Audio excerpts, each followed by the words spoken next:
Without Borders, Nathan Law, who was once elected as the youngest ever legislator in the Hong Kong legislature, was also a political prisoner and is now in exile here in the UK, and is the author of an excellent book on freedom, which I highly recommend.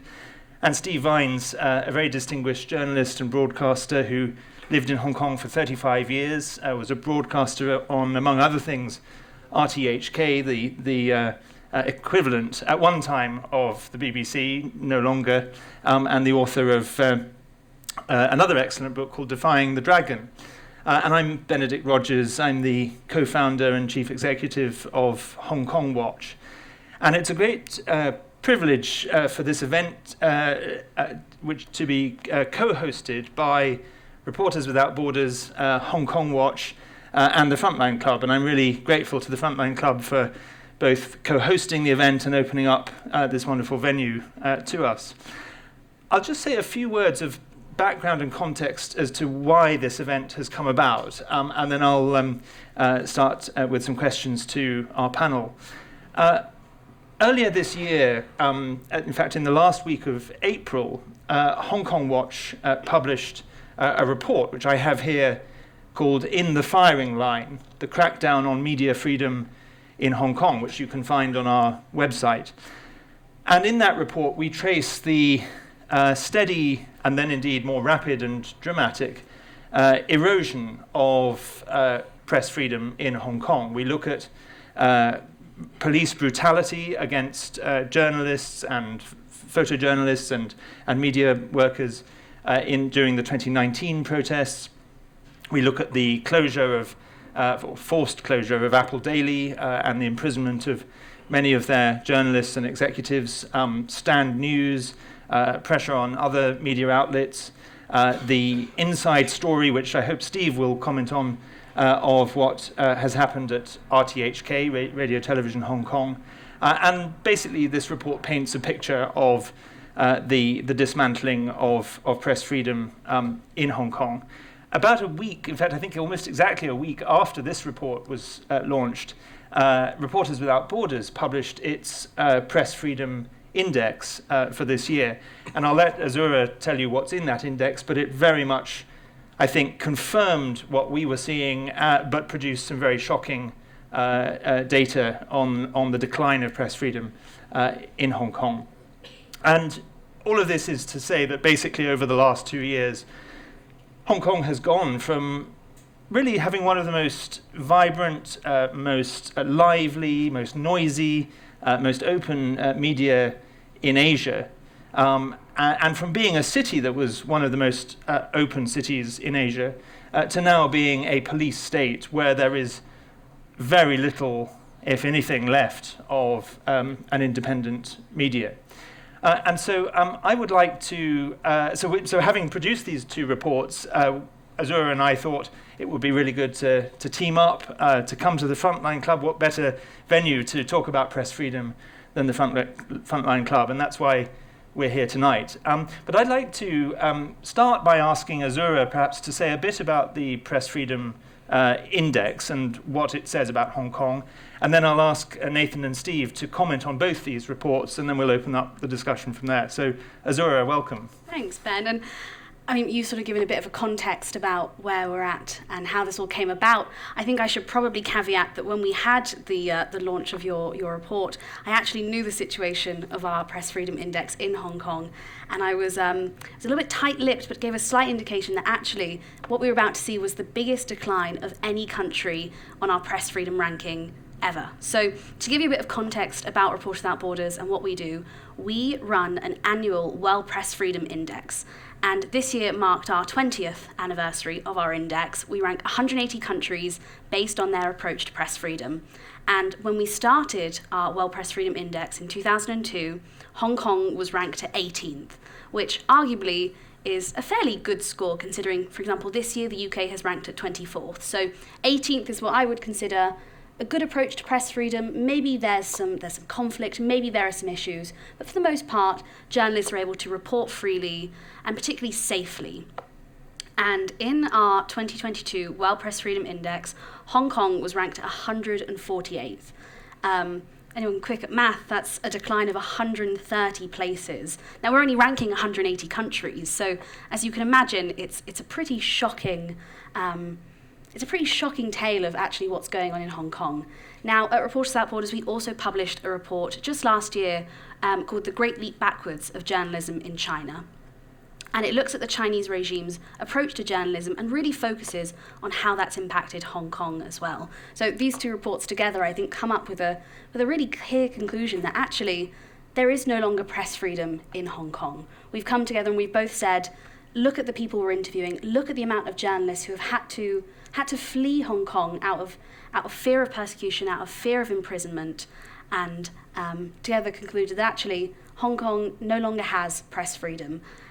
And something I sort of wanted to bring to today's conversation is well, why is that? I mean, we've seen now, and we're marking 25 years since the handover, but why has press freedom totally eroded in, as you say, Ben, a country that once had this really bright and shiny example of press freedom?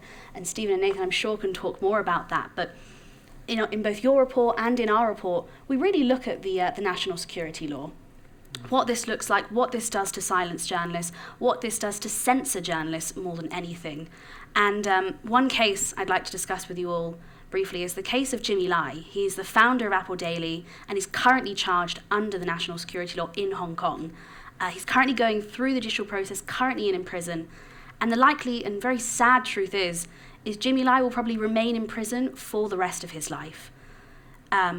It's a really tricky and really sad situation because as NGOs that monitor the situation, we can't even be allowed into court or access to court documents to truly understand the background about what's going on with his case. And that's just one example of 12 journalists who are currently imprisoned in Hong Kong. It's a shocking statistic. So I'm sure we'll talk more about some of the cases and more about what's going on, but I'm really pleased for both of us here to be discussing this and coming to a really sad and ultimately sane conclusion that there is no longer press freedom in Hong Kong. And maybe today we'll also get to talk about why that is, but also what can we do to fix that? Because we shouldn't be allowing a country that imprisons journalists and cracks down on media in the way it has. And certainly the international community has been so silent in this. So thank you all for being here, and thank you, Ben, for chairing today. Well, thank you very much, Azzurra. And before I come to Nathan and Steve, I'd just like to add two very quick points. The first is that I lived and worked in Hong Kong for the first 5 years after the handover, 1997 to 2002. And it was the first 5 years of my working life. I went out to Hong Kong just straight after university, and I worked as a journalist there. In fact, Steve and I worked on some of the same publications, and we're both members of the Foreign Correspondents Club in Hong Kong. And when I left in 2002, although I could see some subtle early warning signs of problems, overall, I left fairly hopeful for the future of Hong Kong. I left a city that had a pretty free and vibrant media, and so it is so tragic to see what's happened since. The second thing I just also wanted to note and commend is that you can see on the screen behind us photographs of particularly the scenes of the protests in 2019 and police brutality, and particularly police brutality targeted against journalists, and maybe that's something Steve or Nathan could say more on. But these are photographs taken by a former South China Morning Post photojournalist, James Wellinger. And James is with us this evening, although I can't quite... Oh, there he is, at the back. So, James, I won't ask you to say anything yet, but if people have questions about your work, hopefully either during the Q&A or at least afterwards, certainly James is there, and his work is on the screen behind us. But Nathan, perhaps I could come to you first, particularly as someone who isn't a journalist yourself, although you've written many articles and an excellent book, but as someone who campaigns for democracy and freedom, what's your reaction to these two reports and to the dismantling of press freedom in Hong Kong? First of all, thank you for coming. And I met Azzurra a few weeks back at the opening of the annual gathering for the Reporters Without Borders. For me, it was not a very orthodox invitation because I'm not a journalist. But I guess like the relationship behind an activist and a journalist, or activism and journalism, is not difficult to kind of like discover. For us, we try our best efforts to kind of enlighten the public, to empower them for better social changes. And for me, I dedicate my life to fight for democracy. And for doing that, the basis is to communicate with people, is for the people to understand what is wrong in the society, and for them to understand the facts and truth that are being like covered behind by the authority. And at that point, having a vibrant journalistic arena, having all those reports and coverage that really kind of like speak the mind of people and also do honest reporting, is crucial for us as activists to advance our causes and to remind people that, yeah, there are problems in the society and we have to work together. And in that sense, actually, when there is a huge deterioration of press freedom in Hong Kong, as a Hong Kong activist, I also suffer from the lack of truth, from the difficulty of channeling our messages. And for the people, they become more cynical because they don't think there is a credible information. And some of them, they turn blind eye to what is happening just because they never know what are truth in those reports. So we have come to a society that we suffer a lot because of the deterioration of freedom. And talking back to journalists, I've got a lot of journalist friends. We become friends in my journey of the advocacy work, or when I was in the legislature that I have to brief them or do a lot of press cons. Journalists in Hong Kong are a very, very tough job, even though when we roll back a few years back when there were some like more open media, pro-democracy media, they were mostly underpaid, overworked, and they're kind of like abused in a way that they are burning their passion to support their work. So they were already in a very difficult environment, especially like Hong Kong people, we don't really pay much for information. There's a culture of Hong Kong. So they were in a tough working condition. But when you look at in 2019 protest, whoever have been to the protest site, you will be kind of like inspired or at least like get a very good impression on Hong Kong's journalists, that they were almost fearless, that they were really like doing their job, being at the front line, whatever and whenever happened.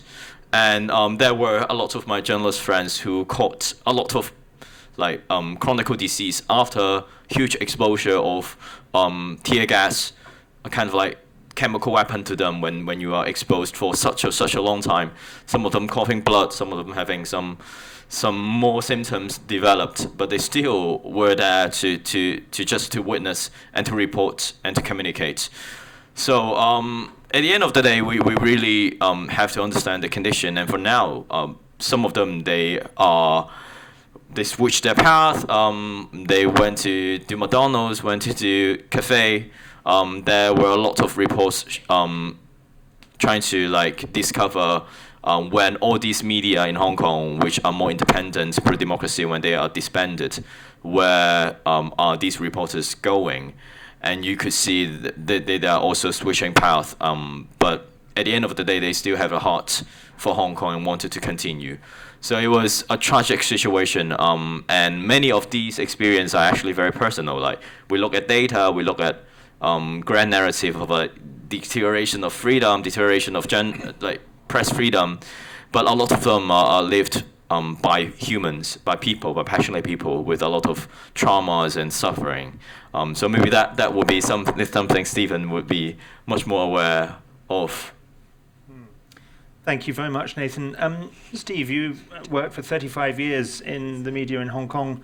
What are your reflections, both in response to these two reports and of course you left Hong Kong last year and never intended to leave until you did. So over to you. Thank you, Ben.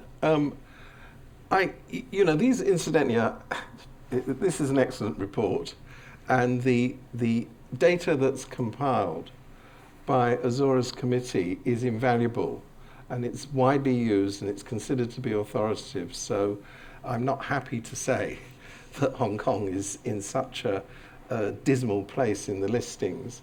But I thought maybe what I could contribute to this event is some more anecdotal reflections.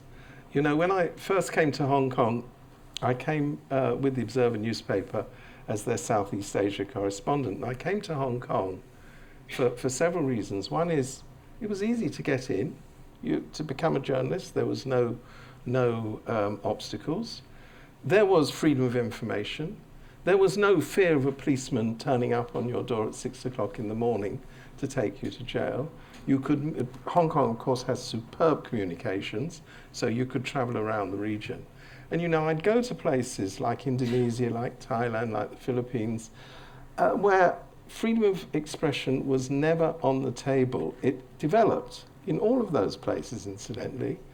But Hong Kong, we didn't think Hong Kong was going to go backwards.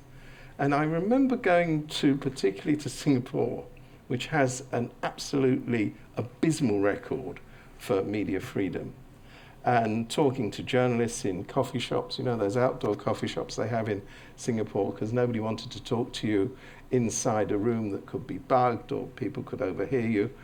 And I now hear one of the Hong Kong media platforms has found conditions in Hong Kong so bad, guess where they've gone? Singapore. I mean, it just tells you the extent to which things have deteriorated. I'd also just say that covering, after the fall of Marcos in the Philippines, I wasn't there for that, but I was there in the aftermath, there was a lot of rioting on the streets.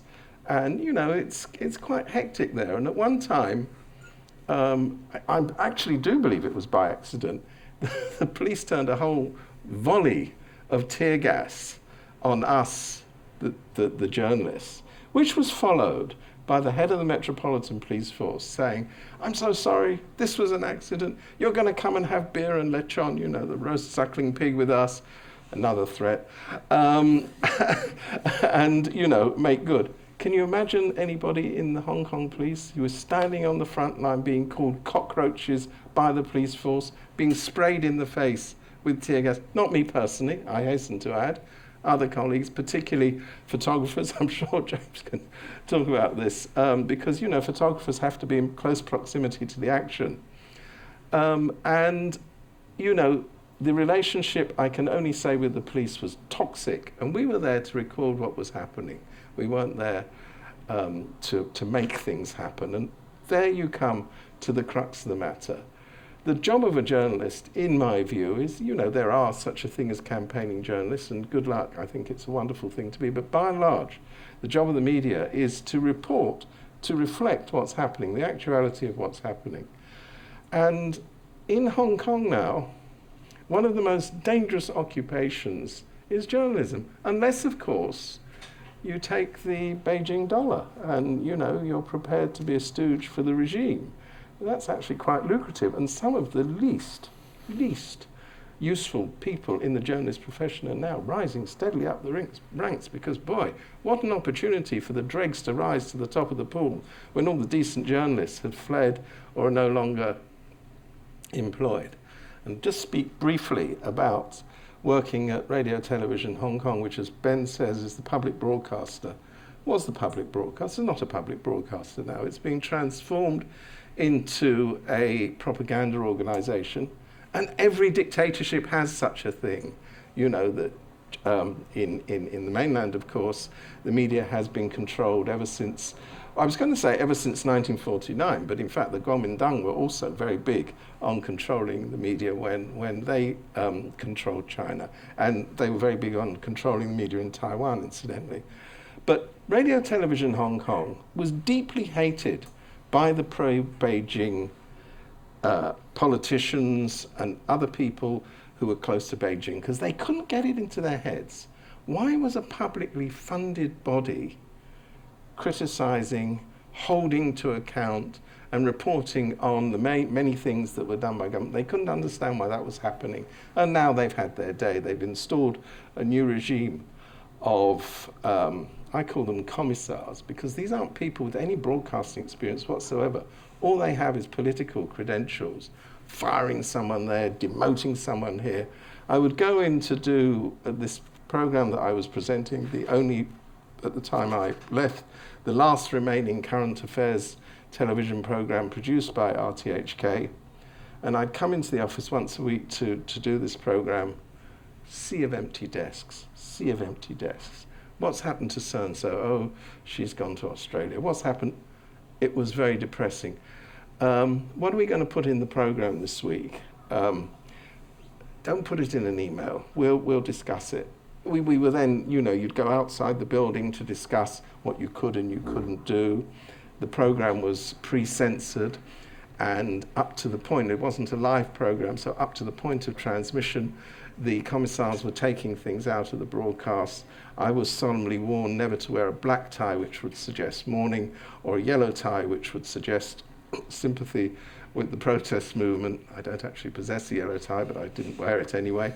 This is at the petty level, but at the substantial level, it was total control. And now, of course, those programs have all been eliminated. The station, and I want to say something about RTHK. RTHK occupies a special place in the hearts of Hong Kong people. It was a trusted news medium, and it was a trusted source of entertainment. The iconic programs produced by RTHK, primarily this very famous program, Below the Lion Rock, became emblematic of the Hong Kong spirit. It was a touching story of immigrants living in squatter huts, how they overcame adversity and made their contribution to making Hong Kong the place it was. It was a human drama that was very meaningful. None of that exists anymore. Wooden programs are now replacing them. It has all the fun and glory of reading the Pravda newspaper in the old Soviet Union and the People's Daily nowadays in Beijing. So, at first I was sad and disappointed by what was happening, and now I'm just angry.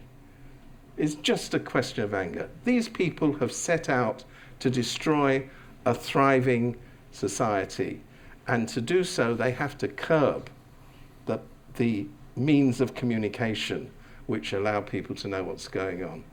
Hong Kong is not exceptional. Every single authoritarian government does this. The difference is, in most places where they now have authoritarian governments, they didn't have the liberty that Hong Kong had once enjoyed. Hong Kong didn't enjoy democracy, but it certainly enjoyed a high degree of liberty. And that doesn't exist. Thank you very much, Steve. I do have a yellow tie, by the way, and in fact, I think I do now. You do now. Good, very good. In fact, I think this may be the first Hong Kong occasion where I'm not wearing my yellow tie, and that's just because of the heat today. But I'd like to ask a couple of questions before I open it up to the audience. The first question, I'm actually going to put two questions together in this, and then another question afterwards. Why does this matter? Why should it matter to us? And what can we do about it? And the reason I ask that is, clearly it matters a lot to Hong Kong, but obviously many people in this room won't have read the Apple Daily, won't have listened to RTHK, might not even know about them. So why should we care, and what can we do about it? And maybe I'll go in reverse order. So Steve, do you want to start? Let me talk about it in the more external side of it. I think Nathan is probably better qualified to talk about it in terms of Hong Kong itself. But what was alongside Hong Kong being this great international business centre, it was a great communication centre.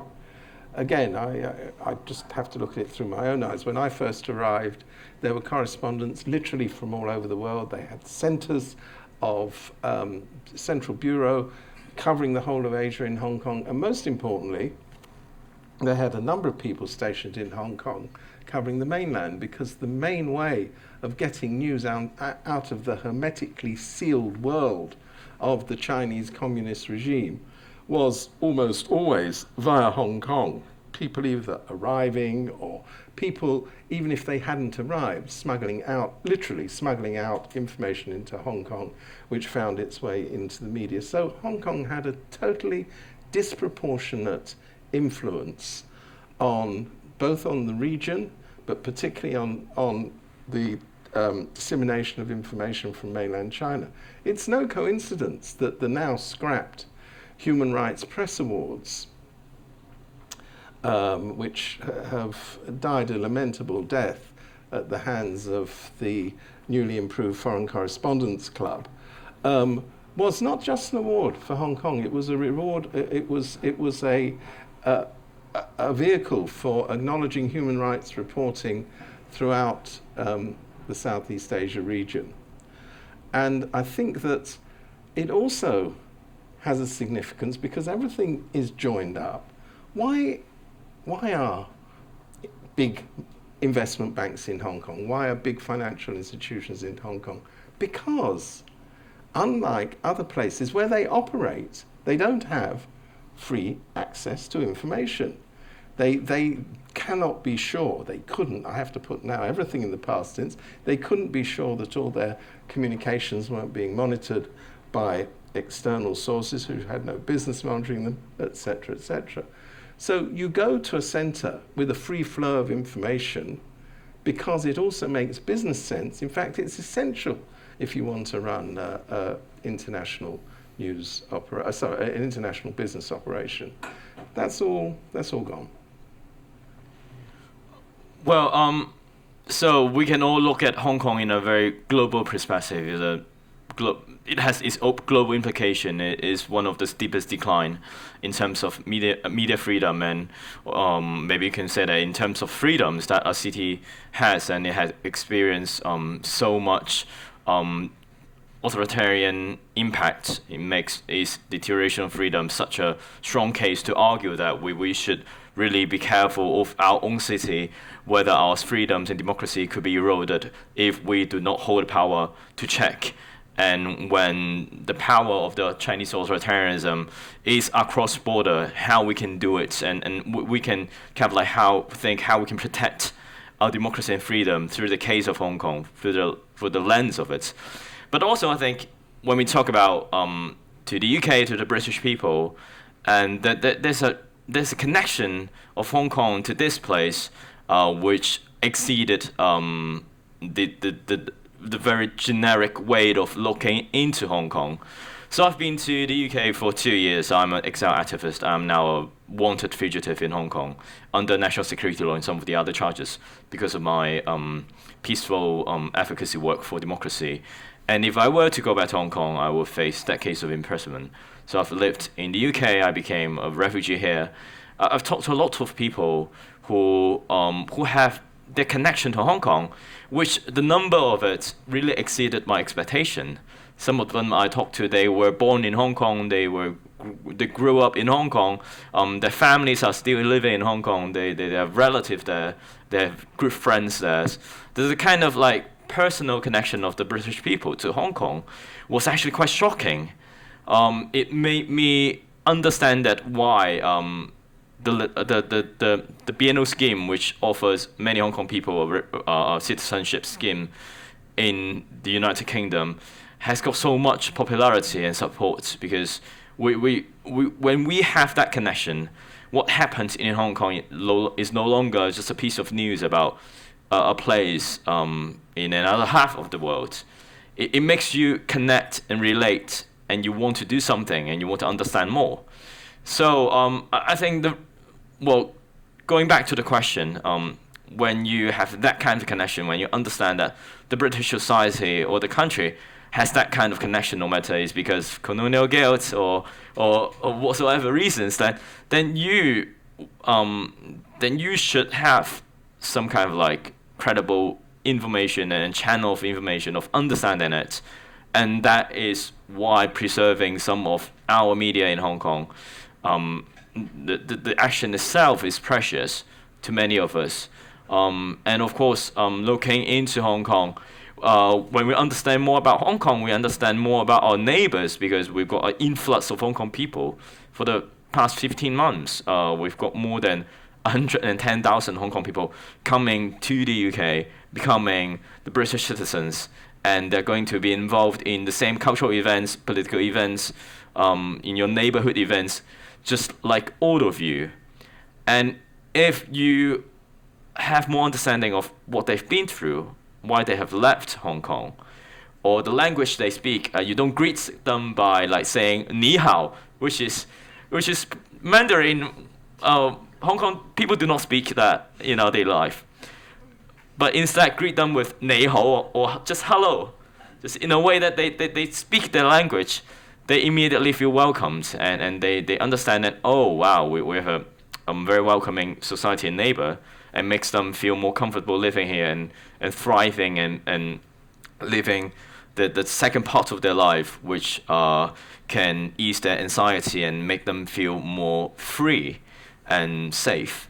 So I think that also adds into a layer that I think is really important for us to keep our attention to Hong Kong, keep understanding their stories, no matter in like personal level, on the community level, or just to understand that we will have a growing and thriving and hopefully a community that is being seen as a force of good in this country, and understanding them a bit more can definitely help the integration, the racial harmony, and all sorts of things that we wanted to happen in kind of like welcoming society, and a society that can really help everyone to grow.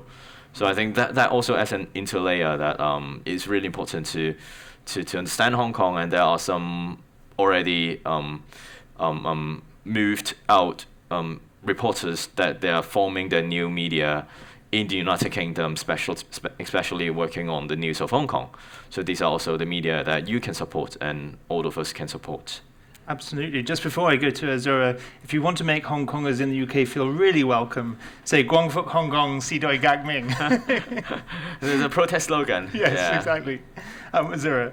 I mean, Nathan, I think you've given a far more touching and humanist answer to the question that I was going to give.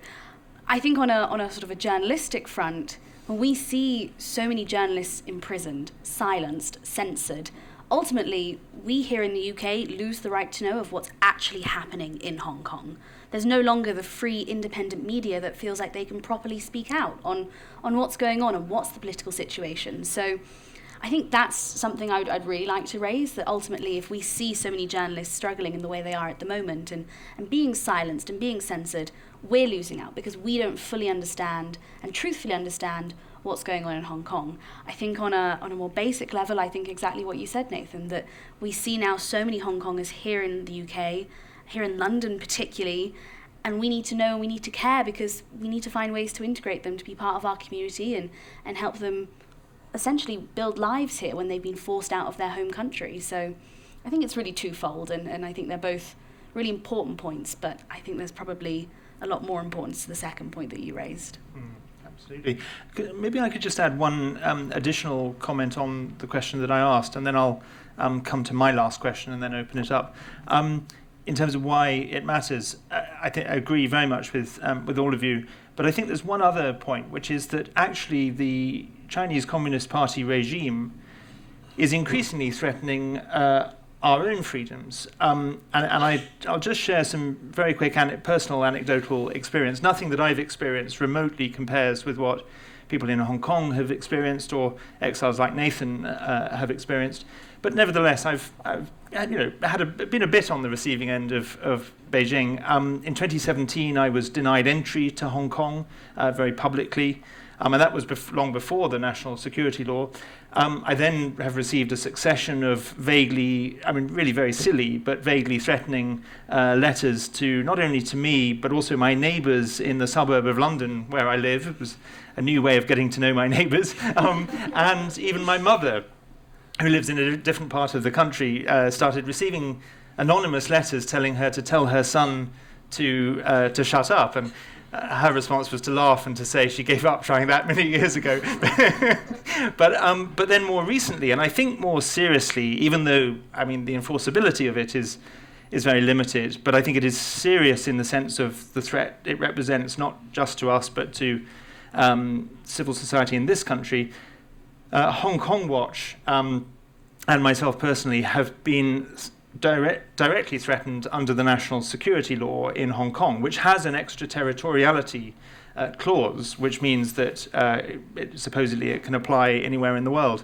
And I woke up one morning and opened my emails to find firstly a letter from the Hong Kong police force and then a letter from the National Security Bureau saying that Hong Kong Watch and myself pose a serious threat to China's national security, that our website is which is a UK-based website. We're a UK-based organisation. We have no entity in Hong Kong whatsoever and no personnel in Hong Kong, but that our website is a direct violation of the national security law, and that failure to take it down within 72 hours of receipt of these letters could result in me facing, the first letter said between 1 and 3 years in prison, the second letter said between 3 years and life, so quite a broad span.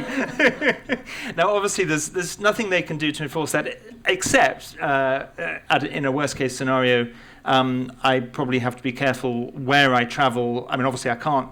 The irony is they banned me from Hong Kong, and now they're threatening me to jail me, and I'm not quite sure how that works. But I mean, I do have to be careful where I travel now because of extradition agreements.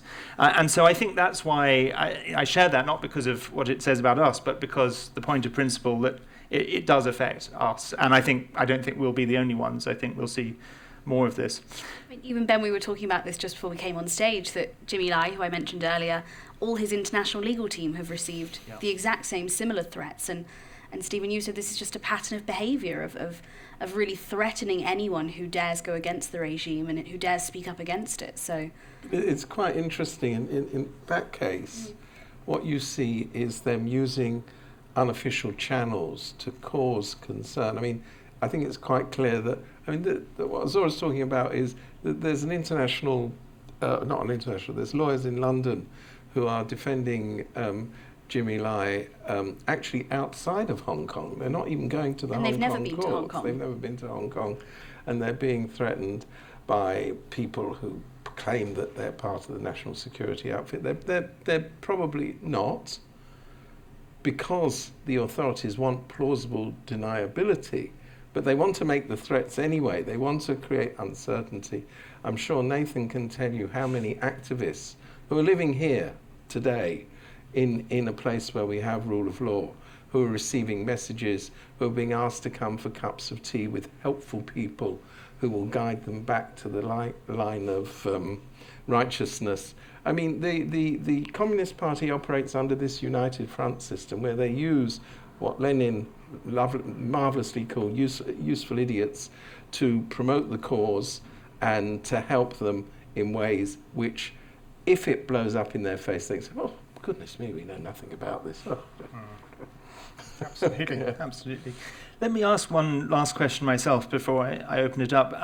We've just marked the 25th anniversary of the handover, but we've also just seen the selection, you can't call it election, the selection and inauguration of a new chief executive, John Lee, who spent his entire working life in policing and security. He was a frontline police officer for 35 years and then spent all his time in government until he became chief secretary last year in the Security Bureau. And so he has no experience of government other than security. I've said several times the only thing he knows how to do is lock people up. But I wonder if the three of you could just comment briefly on what next for press freedom, as we've said, has been dismantled, but what next for the press in Hong Kong under John Lee? Maybe Nathan, you'd like to start? Yeah, I think definitely the short-term future will be dire. As Ben just said, John Lee, the former chief secretary and the head of the police bureau, he is a very authoritarian person. I kind of like encountered him in 2016 to 2017 when I was in legislature. So back then he was the undersecretary of the Security Bureau, and he had to introduce like some bills, and he had to appear in the committee or chamber of the Legislative Council when I was still a legislator. So we had some exchanges, and he was the kind of person that he felt like if he has the power, he doesn't have to answer to anything. He only has to do whatever he wants to do, and he's not being held accountable by whatever means. And a few years back, he went to Xinjiang. He went to visit the so-called anti-terrorism campaign there, and he praised the whole operation. So if you if there is a news tomorrow saying that, oh, Zhang Li praised the concentration camp in Xinjiang very effective and efficient, then I'm not very surprised. So we all agree that the reason why he could become next chief executive is because he's just very hawkish and it really fits into Beijing's line that they will continue to crack down, they will stepping up their suppression. So there are lots of things that he plead to carry out. For example, the Article 23, which is the supposed to be a national security law legislation on the local level, and it will probably target a lot of foreign agents and espionage events in Hong Kong, which the foreign journalists working in Hong Kong could easily be falling into that category just because of your connection to the newspaper operating outside of Hong Kong. And also they're going to increase patrol on the internet. Maybe they will block some more websites, just like what they did to Hong Kong Watch, and they will introduce fake news law, which it's easy to see that they are going to use the law to kind of like block any information that they don't like. They will turn Hong Kong's mediascape into a much more like a propaganda type, so that it is more similar to the one in mainland China, which all of the media in mainland China, they have a party branch. They cannot say anything deviating from the official narrative. We could see that coming in Hong Kong, which for now there are actually some of the journalists who lost their job because of the closure of so many independent and honest companies like media companies, that they are doing a lot of individual reporting duties, that they have a Facebook account, that they have a fan page, that they continue to do political analysis without the support of the big companies. But if the set of fake news law is introduced, every bit of this individual speech could also be policed, and their risk of being prosecuted will increase. So we've seen the ranking of Hong Kong falling from 18th to 148th. But sadly, that the trend could continue because of the new chief executive, and definitely we're not optimistic about his short-term future, at least. Steve, did you ever interview John Lee? Did you ever meet him? What are your thoughts? No, I had the benefit of always being turned down. The program that I was doing, we made several applications to interview John Lee. I had the misfortune of interviewing Carrie Lam, who I have to say, I mean, I've been around a bit. When you think of someone without charisma, she's good. She's up there. I mean, you know, and it is weird interviewing these people. I mean, I interviewed her when she first became, one and only interview, she refused to do any more after that, when she'd first become chief executive. And she actually said, as she left, because she's very charming, well, that was a complete waste of time. Now, normally people think that, but they don't say it, particularly if they're public figures. But anyway, I mean, you know, I take that as a compliment. But I would just say, I mean, Nathan's highlighted something that's in the pipeline now, which is this anti-fake news legislation, which we now have a rubber stamp legislature, so you don't need to wonder whether it will go through. I mean, they could put through a plate of cat's sick and they'd vote for that, you know, if asked to. So, I mean, that will come in. But there is still, and I think this is important to recognize, there is still a distinction between access to information in Hong Kong and access to information in the Chinese mainland. You do not have the great firewall separating the World Wide Web from what's allowed to operate within China. You cannot be sanguine about the idea that the great firewall won't leap over the Shenzhen border and come into Hong Kong. You cannot ignore, again, this is something that Nathan refers to, but we've seen it on the mainland, the arrest of foreign journalists, incidentally in that exquisitely racist way that the Chinese have. Most of the people who, in fact not most, all of the people who've actually been arrested and tried have been ethnically Chinese, even though they're foreign nationals. Other people who are not ethnically Chinese tend to get expelled from the country. So we'll be seeing more of that. And I now want to talk about, future of Hong Kong media. There is, and again, this is something Nathan referred to, there is all sorts of information flowing out of Hong Kong via the UK now.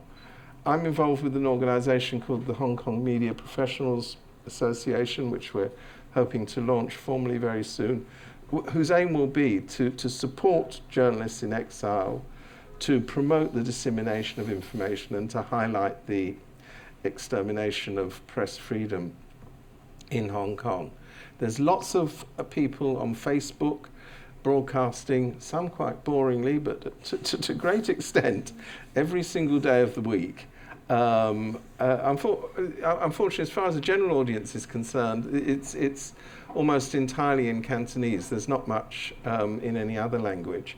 But, at least it keeps the Hong Kong diaspora informed of what's going on. So, information has this habit of rising above barriers.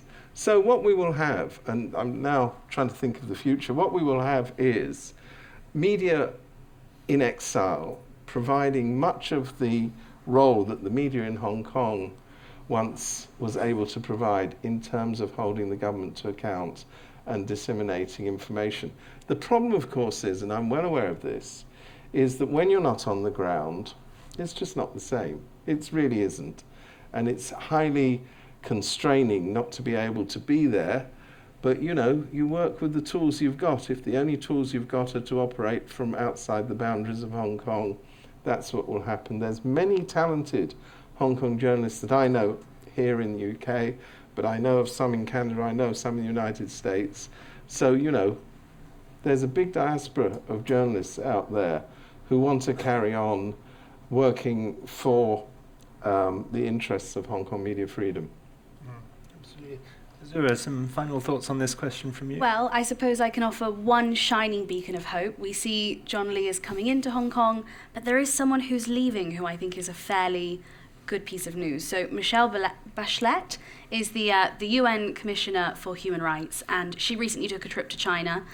The first UN Commissioner for Human Rights to take a trip to China for many, many years, and was widely condemned because she said nothing about China, nothing about the human rights abuses, and nothing also about Hong Kong. She's now announced she's not seeking a second term. So maybe a slight bit of positive news there, that whoever comes in next might hold Hong Kong and mainland China accountable from an international standard. So you don't seem so optimistic. No, I understand she's more interested in running for Secretary General. I'm not sure that's a plus. Oh, God. Yes.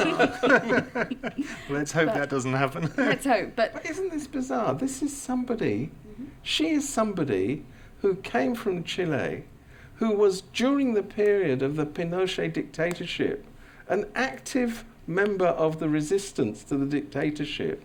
She personally suffered, her family suffered under that.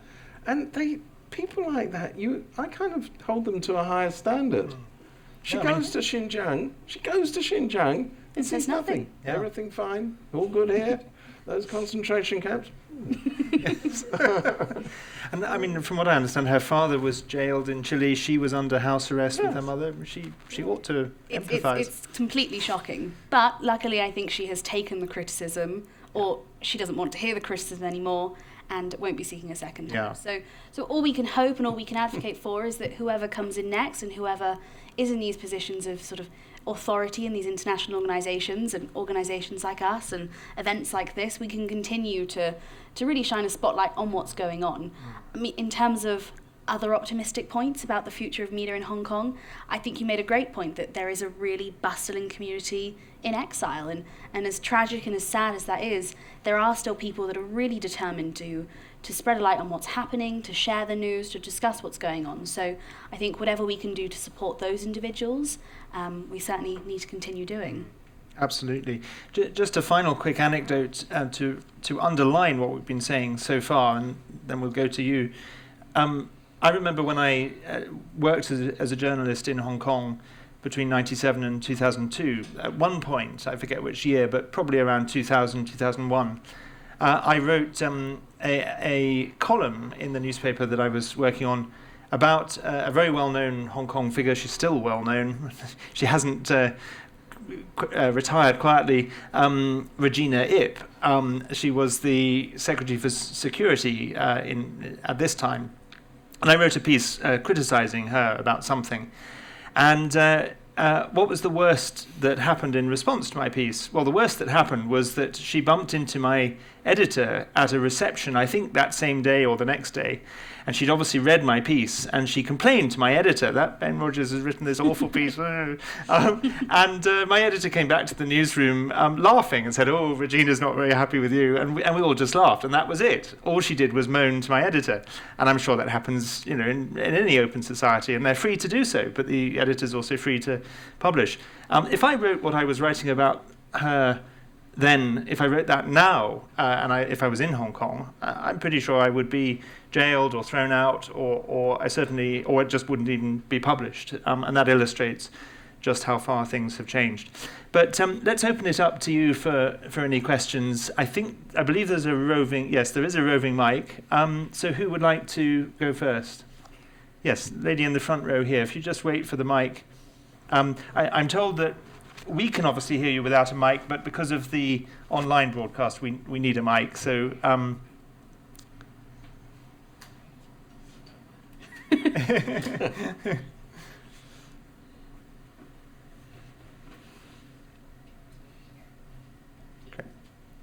So I was just wondering, going back to the start of the panel, obviously I'm Indian. I don't want to divert the attention, but I'm just wondering, because I do see that there are many countries right now who are suffering in terms of press freedom. And the Press Freedom Index is a very, everyone's looking at that and everyone's making references and making conclusions about what's going on around the world. And I did want some insight. Maybe this information is available online, but I did want some insight on how you guys calculate, or at least find the information and data to make those data sets and make those scores, because especially since there's such a lack of information coming out of Hong Kong right now, with journalists being, their rights being infringed and not being able to do the reporting they need to, how do you get the information to create those scores? No, it's a really good question. And it comes with a very long-winded answer, so I'll give you a much shorter version, but it is all online. So we monitor 180 countries throughout the world, and our World Press Freedom Index is essentially the real crux of the work we do. It's something that we work on throughout the year and continue to monitor the situation. Now, the situation and how we do it is twofold. It's both a qualitative and a quantitative survey. So we have correspondents in each country that monitor that closely on the ground, as well as bureaus that will closely monitor the situation but also offer their expertise. And there's a survey for each country, and that includes real experts that are working on the ground, that includes journalists, that includes academics, and they answer the survey, and we have that for every single country. Alongside the survey, we also do a real quantitative approach. So every single violation of press freedom, whether that be an imprisonment, whether that be an attack on a journalist, like a physical attack, whether that even be quite a nasty piece of online abuse, is given some form of score, which is essentially calculated into one larger press freedom score. So we look at both things, and ultimately, where we're looking at things throughout the year, we're able to really see a wide situation of what's going on. Now, something I should caveat is the World Press Freedom Index is ranking the previous year. So our 2022 index looks at the score for 2021, which is particularly why it's so bad last year, because that's where we saw a huge number of violations. So it's something we've been doing now for 20 years. We changed our methodology for the first time last year, and really try to update it to include online threats and include different types of violations. But yes, it is really complicated, and it's something that we're continuing to work on and continuing to really ensure that it's as accurate as possible. But certainly with Hong Kong, we can see, as people that have monitored the situation for such a long time, that the score really reflects a slow decline, and then a decline that's happened quite rapidly since the implementation of the national security law. Thank you. Yes, the lady here, if you just wait for the mic. And maybe I could ask you just to briefly introduce yourself as well. Thank you. Okay, hi. My name is Victoria Jones, and I'm the co-founder of an independent media outlet. My co-founder Melania is here with me. Basically, we use history to contextualize current events, and we try to cover topics that don't receive much attention in mainstream media. It's called Interzine. You can look it up if you want, shameless plug. My question, I guess it's mostly for Nathan. I remember I read an article in Radio Free Asia. I think it was a 2019 incident where there were some protests in London about Hong Kong, like talking in favor of Hong Kong freedom, and then there were counter-protesters, and there were some clashes. So I was just curious, what kind of pressure do you face even in the UK, and like has that changed in recent years or now? Yeah, that's a really good question. We understand that how extensive an authoritarian regime like China could be. The influence is definitely across border. And in 2019, there were many protesters in the UK that were in support of the Hong Kong protest, while the Chinese embassy were organizing counter-protest to use a very nationalistic narrative and get people out there and to have clash with the Hong Kong protesters. But that situation gets quieter along the way, because I think mainly the UK politics and the society itself has more and more awareness over these very hostile actions from the Chinese side. And actually in these 2 years, like 2021, 2022, when we have protests, there were no counter-protests organized by the authority. So I guess this is also another aspect of looking into the problem, which the stance of the government can actually deter the kind of like infiltration from the Chinese side in order to protect people who are dissidents of the Chinese side. So I guess like that kind of the line of duty from the civil society and from the government have a role in protecting our freedom of speech and protest.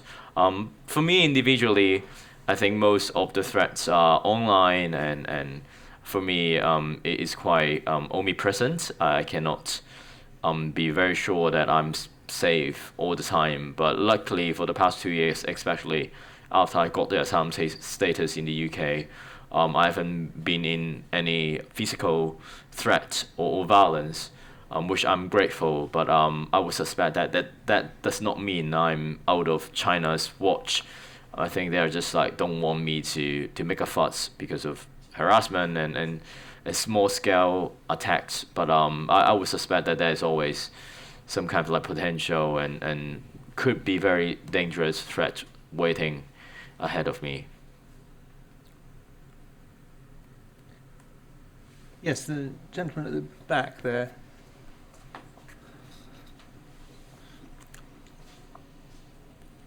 Hi, my name's Angus Swan. Reuters, worked in Hong Kong many years ago, but still interested in which is why I'm here. And you, Steve, you'd mentioned the FCC and the Human Rights Prize thing. Could you tell us a bit more about that and what that symbolised to you? And also, the South China Morning Post, which is kind of emblematic of a free Hong Kong press. What's happened there? I think I do know. The situation with the Human Rights Press Award was that the committee of the FCC, but not incidentally the people who organised that award, who were not consulted about this, took a decision that it wasn't safe to hold the awards this year. One of the main reasons was that it looked as though the main winners would be Stan News, which had been shut down, and they were very worried about repercussions of this happening. It then transpired that the president of the FCC and one of the committee members, who shall remain anonymous, called Liu Qinming, instantly phoned up the Hong Kong Ministry of Foreign Affairs to tell them the good news that this award had been cancelled before telling the membership. So there are things going on, and it's going on throughout civil society, where I understand that people have to be cautious. I understand that the FCC as an institution is worried about its continued existence.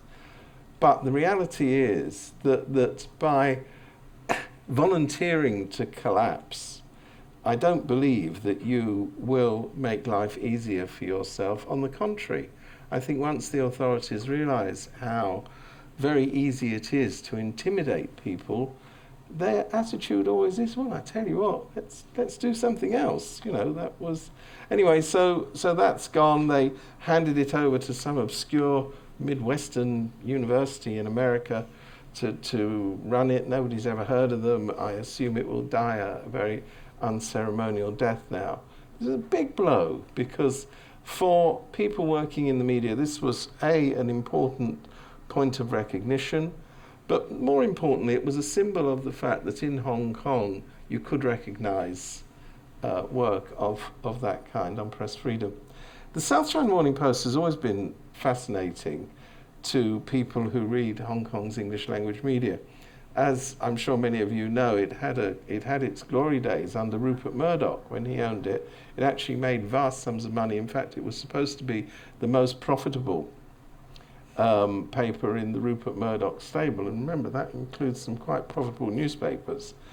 But it was clear that, and everything is to do with politics, it was clear that when Rupert Murdoch had ambitions to extend his television enterprise into mainland, he thought it was expedient to drop the South China Morning Post in case it did anything to aggravate that ambition. So it was handed over to the Kwok family, the Malaysian Chinese very big corporation, Kerry Corporation, who have a long history of closeness to the regime in Beijing, and it was assumed that they took it over as a political favour because it would no longer be in foreign hands. And to be fair, even under the Kwoks, the paper was not notoriously a slavish proponent of the regime, but the Kwoks got fed up with losing money, and all the other, newspaper ownership, as everybody knows, is perhaps not the most commercially sound decision that a company has ever taken. They usually take it for other reasons. So it was then handed over to Jack Ma of Alibaba, who again, so it appears, took it on as a political favour to pay the debts that he owed to the regime for not interfering in Alibaba. That went really well for him, I mean, what is the lesson of all of this? Is playing with fire with a dictatorship. They are never satisfied. So Jack Ma thought, I'll buy the SCMP. It is more or less a United Front newspaper now, but not entirely. And we'll curry favour. He poured a lot of money into it and apparently has been losing money out the door all the time because, of course, the whole point of that paper was that it gave the rest of the English-speaking world, not just within Hong Kong, access to information about Hong Kong and China. If it's providing the same sort of party hackery as you can get from the China Daily, a wonderful publication if you're an insomniac, I recommend it to you, much cheaper than pills. If it provides that sort of information, go buy the China Daily, because anyway, you can get it for free. Brilliant, thank you. The gentleman over there.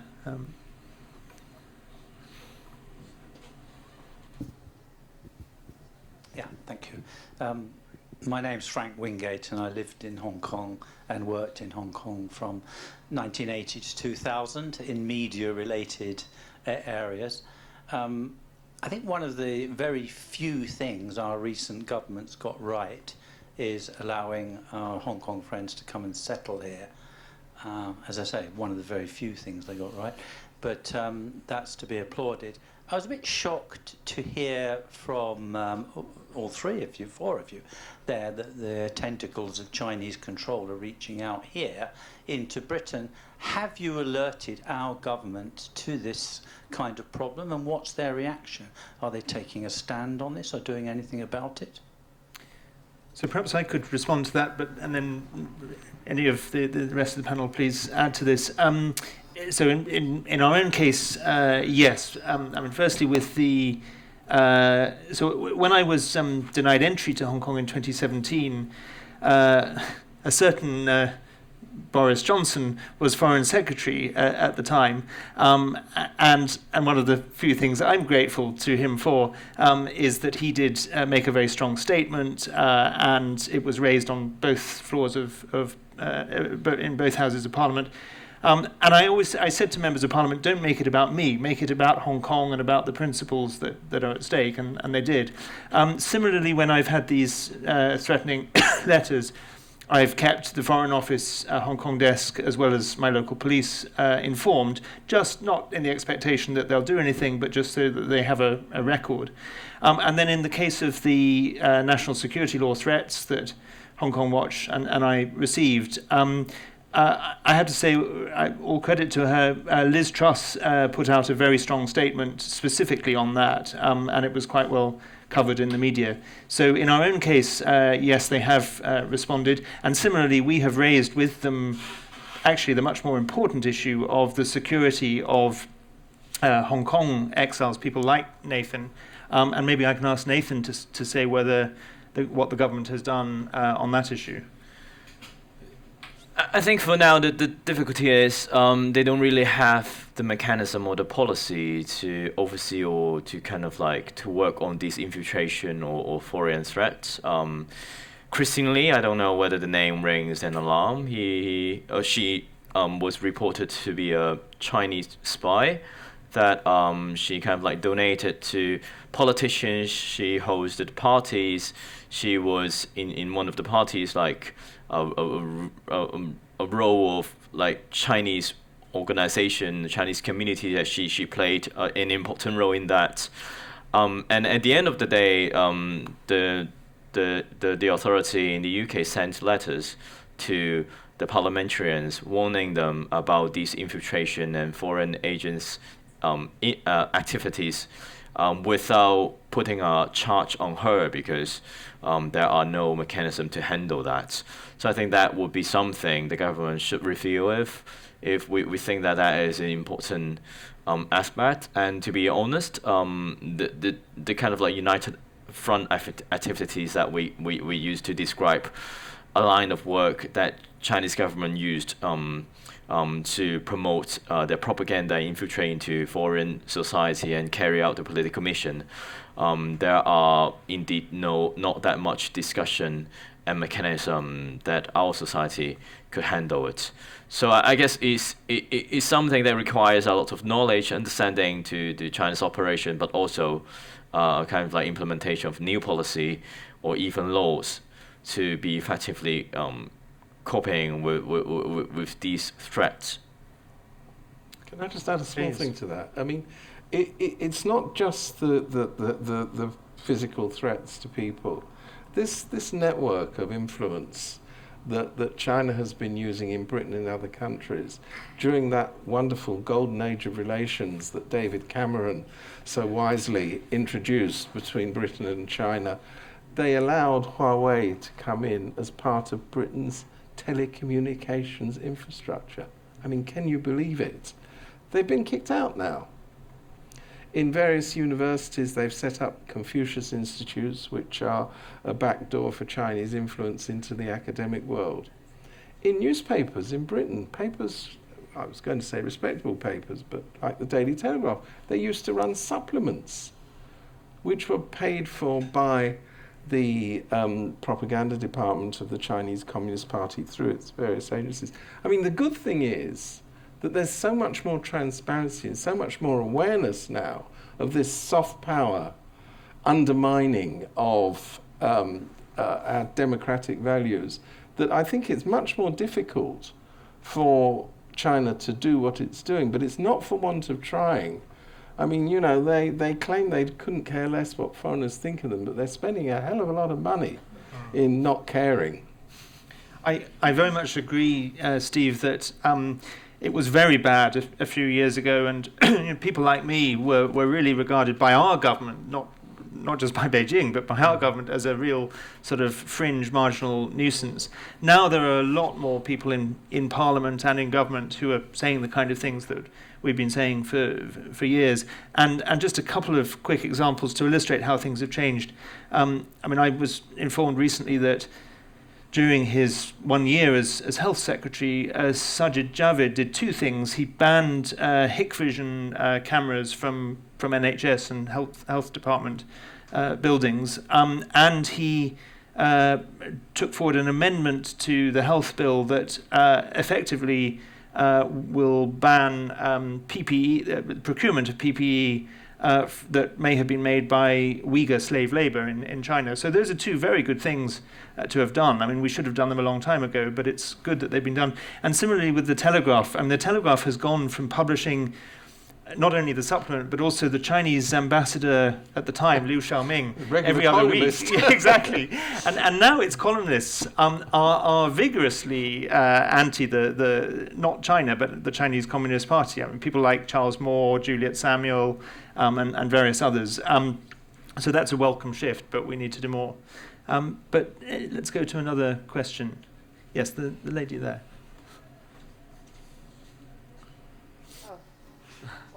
Here. Just here. Sorry. Hi, my name is Flora. I live and work in Hong Kong. Just want to have your opinion on how you feel, how much like local political resistance remains in Hong Kong. Is there any like seeds of hope?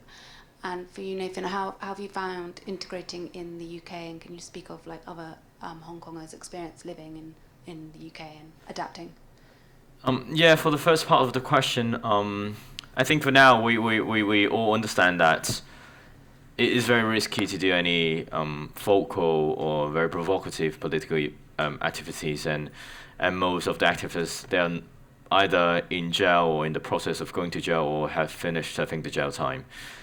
So for them, it is really stressful, and many of them have turned to more like back-end support network, like supporting political prisoners, supporting their families.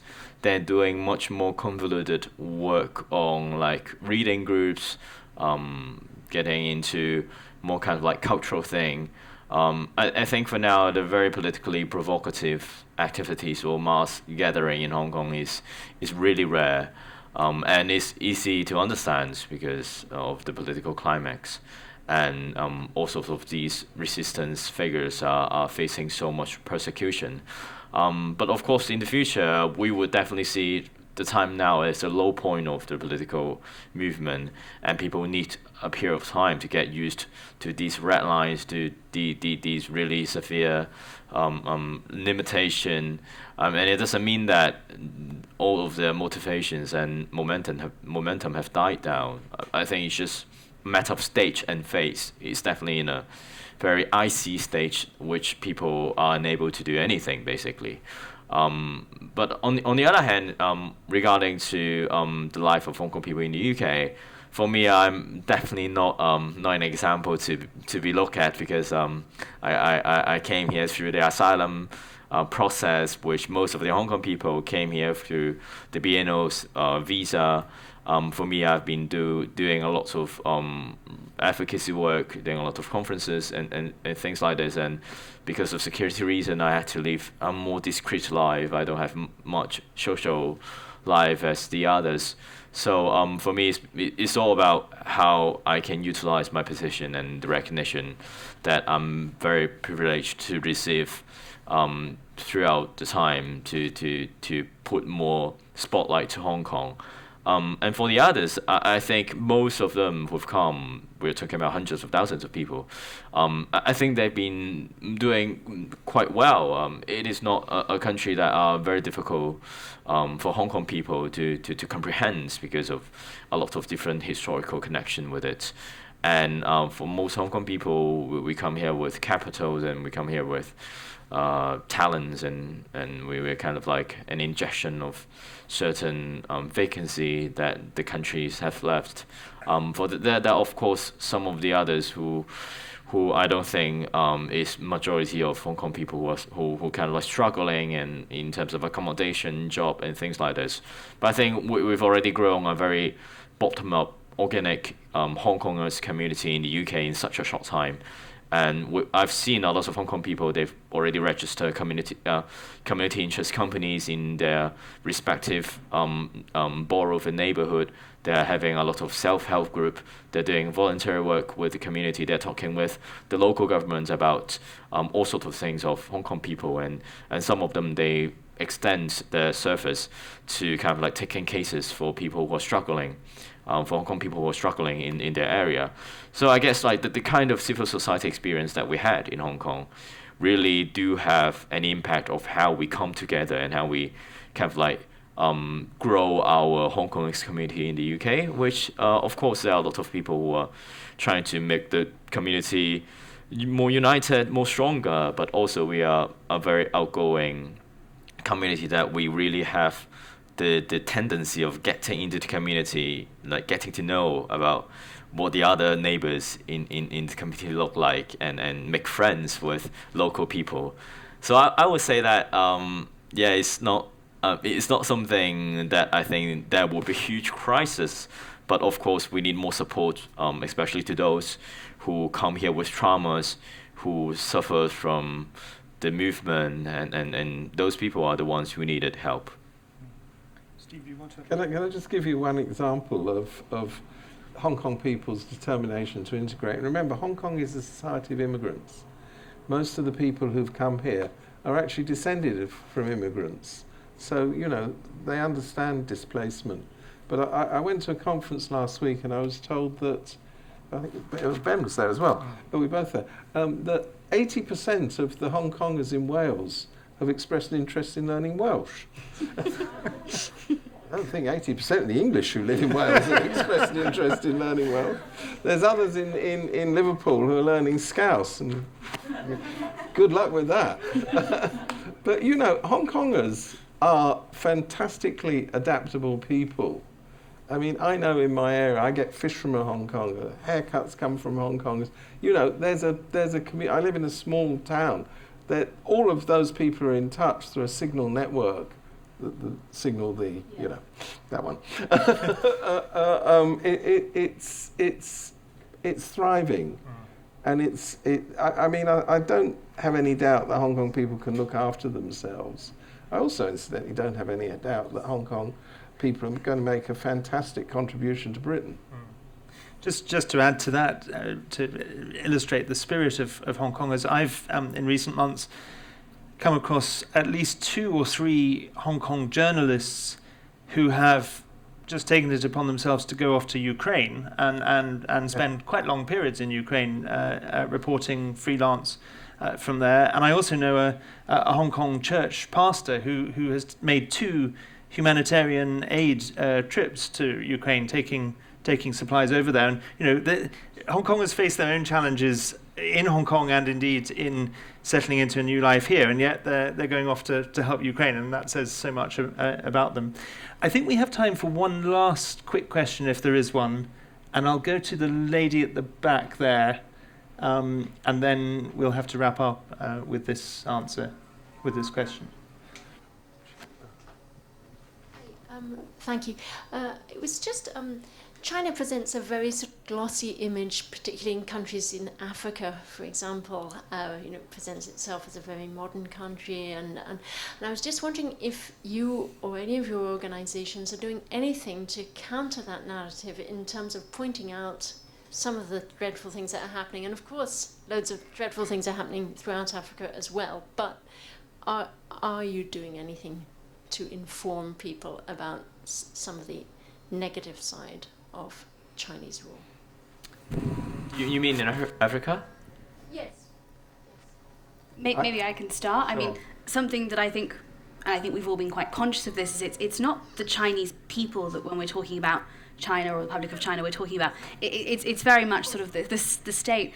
Yeah, certainly at RSF, I mean, we have a team that does a lot of work out in Africa, and I think it's less for us about telling specifically the people in Africa about what's going on in China, but more about just making sure everyone is aware of the sort of the global picture of press freedom, and making sure that, as you say, the sort of the glossy perception of China isn't sort of swept under the rug from other issues. As you mentioned, many countries in Africa have their own press freedom problems. So I think it's just about making sure every single country that is doing these huge violations of both human rights, of particularly of freedom of expression, that we're just making sure those are known, those are clear, and we're talking about them as much as possible.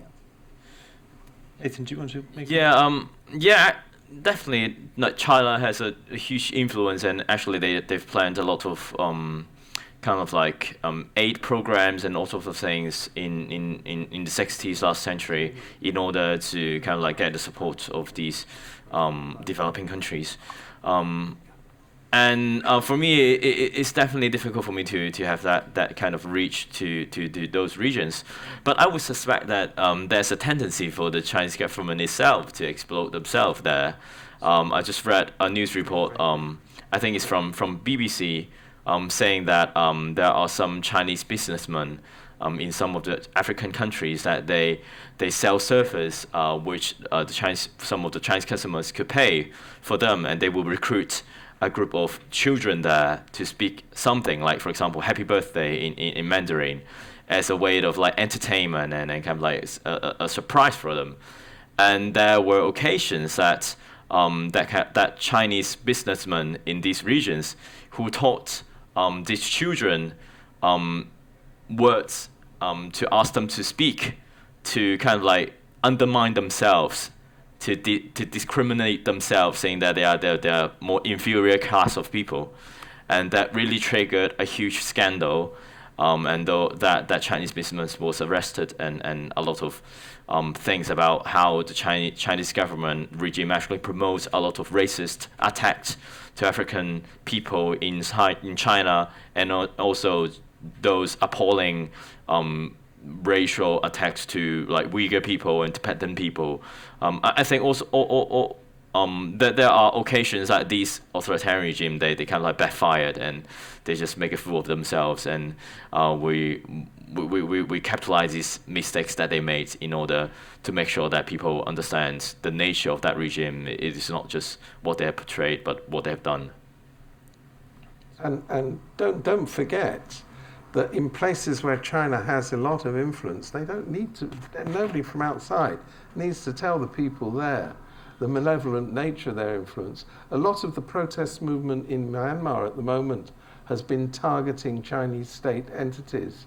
In Fiji, there were full-scale riots which rocked the capital against the imperialistic, I mean, this is very interesting, the imperialistic behavior of Chinese entities. In Kenya, there's been many reports of protests against the way that the Chinese have been behaving there. So, you know, I mean, I don't know whether we need to tell them. I think people can work it out. I'd said that was the last question, but I've just been pointed out that Upina, I think, at the back has had her hand up. So we'll make this the last one. Yeah, I think a lot of the conversation today focused on how Hong Kong journalists moved here to the UK and set up their own media channels. But I think it's very easy to forget that there are still a lot of Chinese language journalists in Hong Kong continuing their work in journalism in a very limited way, or some have to leave their job and ended up making, like, driving taxi for a living and you know, working as a cashier at McDonald's. So perhaps a question to Steve, do you think that's the end of it, and how can we, people in overseas, support journalists who are still in Hong Kong?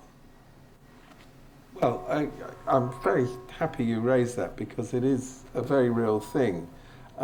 Particularly people who work for Apple Daily, who work for Stan News, who work for Citizens News. I mean, not only can they not find a job in the media, but they're being blacklisted in other non-media type of jobs, which is why they're ending up working in McDonald's and what have you. I mean, it is a terrible situation. I mean, those who've got out are trying to, as I say, there is a new organisation being formed now precisely with the function of helping Hong Kong journalists overseas. But, you know, I just want to say one thing. I remember when I was a student about 100 years ago, and I was very friendly with a group of Czechoslovakian students who left after the Prague Spring, you know, when the Soviet tanks rolled in to crush the protests in Czechoslovakia. And some of those people became journalists. And, you know, at the time they were also, it looked terrible. You know, the Soviet Union looked so powerful.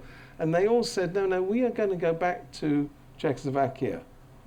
And I was going, oh, they're living in a fantasy land, these people. You know what, they're going to turn over the tanks which the Soviet Union has sent in there. Fact of the matter is, all of those people, I think, I'm not in touch with all of them, but a substantial number of them are back in Czechoslovakia in a free society, doing the sort of professional and media jobs that they weren't able to do there. So I'm not a great fan of thinking that dictatorships last forever and there's never a future.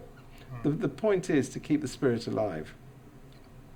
Well, I'd entirely agree with that, and that's a very important note on which to end. And I know from my own experiences, I mean, I worked on East Timor it was the first cause I ever got involved with, and people said, you're wasting your time, you're fighting a losing battle. Well, East Timor is still a very poor country, but it's a free and independent democratic country, and there are plenty of other examples from history that we can point to. So we mustn't lose hope. We must keep the spotlight on Hong Kong and keep supporting Hong Kongers.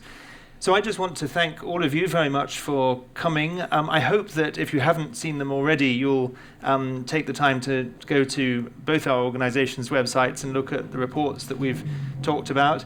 And please, you know, get in touch with us if you'd like more information. Please talk to James at the back of the room about his very powerful photography that has been on the screen. A big thank you to our panel, to Steve, to Nathan and Azzurra. A big thank you to Reporters Without Borders, with whom it's been a privilege for Hong Kong Watch to work. And a big thank you to the Frontline Club for hosting us and co-sponsoring this event. And the last thing I'll say is, I know the Frontline Club would be delighted if you would want to stay for a drink, and you can go downstairs and the bar is open. So thank you all very much.